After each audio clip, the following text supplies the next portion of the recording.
Salah satu peristiwa atau pengalaman yang dapat dikatakan sebagai pengalaman yang membahagiakan hidup seseorang adalah pengalaman ketika seseorang tersebut mengalami peristiwa jatuh cinta. Wah, hidup menjadi berubah, hidup menjadi mempesona, penuh dengan kebahagiaan, penuh dengan sukacita dan keceriaan. Luar biasa. Itulah sebabnya ada satu lagu yang dulu orang tua kita atau mungkin kita juga pernah menyanyikannya. Jatuh cinta berjuta indahnya atau berjuta rasanya.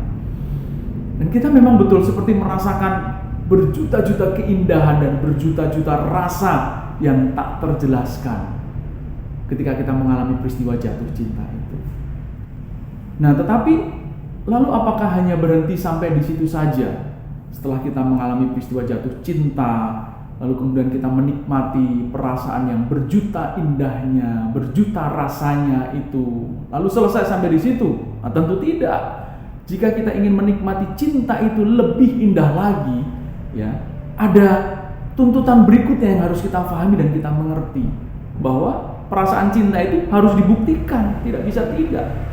Ketika kita jatuh cinta kepada seseorang, kita harus buktikan cinta kita itu kepada orang tersebut. Kalau pria jatuh cinta kepada seorang wanita, dia harus buktikan rela memberi waktunya, rela memberi hartanya, bahkan lebih lagi rela memberi nyawanya bagi orang yang dia cintai. Tetapi sebelum sampai rela memberi nyawanya dan segalanya buat orang yang dicintai, ternyata setelah itu cinta itu harus dipelihara, dijaga, di-maintain, dipertahankan supaya ketika dia harus menyerahkan nyawanya, bisa menyerahkan nyawanya dengan segenap hati. Hingga pada gilirannya, si orang yang mengalami peristiwa jatuh cinta itu bisa sungguh-sungguh memiliki perasaan atau pengalaman cinta yang berkualitas. Bukan cinta yang kekanak-kanakan, yang cuma pengen enaknya, pengen senengnya, pengen bahagianya saja. Oh, tidak bisa. Kalau hanya cinta seperti itu namanya cinta sesaat. Dan itu bukan cinta yang dewasa kualitasnya. Nah, begitu pula perasaan cinta kita kepada Tuhan. Lebih lagi, perasaan cinta ini adalah perasaan cinta yang ditujukan kepada Sang Khalik. Suka tidak suka, mau tidak mau, cinta kita kepada Tuhan pun harus dibuktikan, tidak bisa tidak. Jika kita berkata, aku mengasihimu Tuhan, kita memiliki perasaan cinta yang sungguh kepada Tuhan, tetapi kita tidak pernah mau membuktikannya, omong kosong itu. Cintamu palsu. Percuma kita tiap kali datang ke gereja, menangis terseduh-seduh dan kita berkata, oh, aku mengasihimu Tuhan. Tetapi jangankan uang, harta dan nyawa, waktu saja, ya, Tuhan tuntut dan minta kita bukan untuk orang lain, untuk bersaat teduh, ya, bermeditasi secara khusus dengan Tuhan, memiliki waktu khusus untuk bisa berdialog dengan Tuhan saja kita tidak pernah omong kosong. Apalagi nanti dituntut harta, bahkan nyawa kita nggak akan pernah bisa kita. Nah, itulah sebabnya Bapak Ibu Saudara dikasih Tuhan, jika Bapak Ibu Saudara sekalian, kita sekalian mengaku diri sebagai orang-orang yang mencintai dan mengasihi Tuhan Sang Khalik itu, mari, ayo kita melatih diri kita untuk dengan rela hati mempersembahkan waktu kita, harta kita, kekayaan kita, hidup kita, bahkan nanti pada waktunya nyawa kita. Jika memang Tuhan minta dan tuntut untuk dipersembahkan bagi Tuhan, kita bisa dengan rela melakukannya. Tetapi itu tidak bisa dengan serta-merta dibuktikan dalam waktu yang seketika itu juga.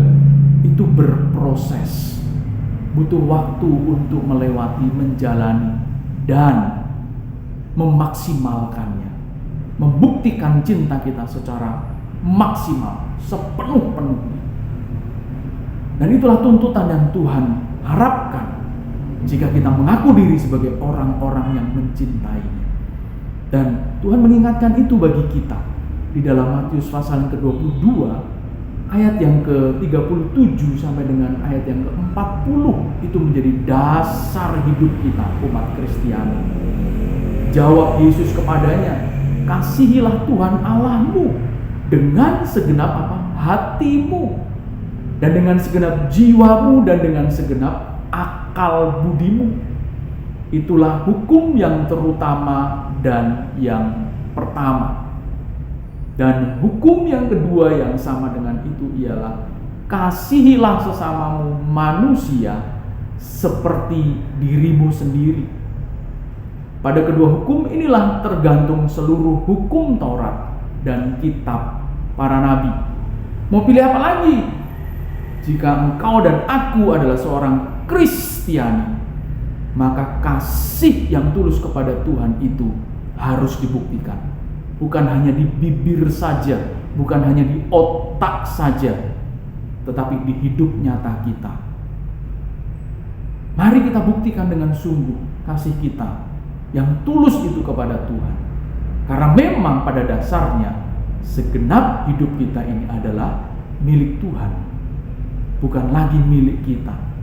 Setelah Kristus mengorbankan dirinya di atas kayu salib, menebus kita dari dosa, kita sudah tidak berhak lagi atas hidup kita. Sebab sepenuhnya hidup kita sudah menjadi milik Tuhan. Oleh sebab itu, sebenarnya membuktikan cinta itu bukan lagi sebuah pilihan belaka, tetapi sebuah keharusan. Karena memang hidup ini adalah milik Tuhan. Mari kita bertaruh, membuktikan cinta kita dan kasih kita kepada Tuhan di seluruh bagian dan aspek kehidupan kita, rumah tangga, keluarga, hidup pekerjaan kita, atau hidup pelayanan kita, dan apapun itu. Mari kita jadikan sebagai tempat untuk membuktikan cinta dan kasih kita kepada Tuhan. Selamat mencintai dan selamat mengasihi Tuhan. Tuhan Yesus memberkati.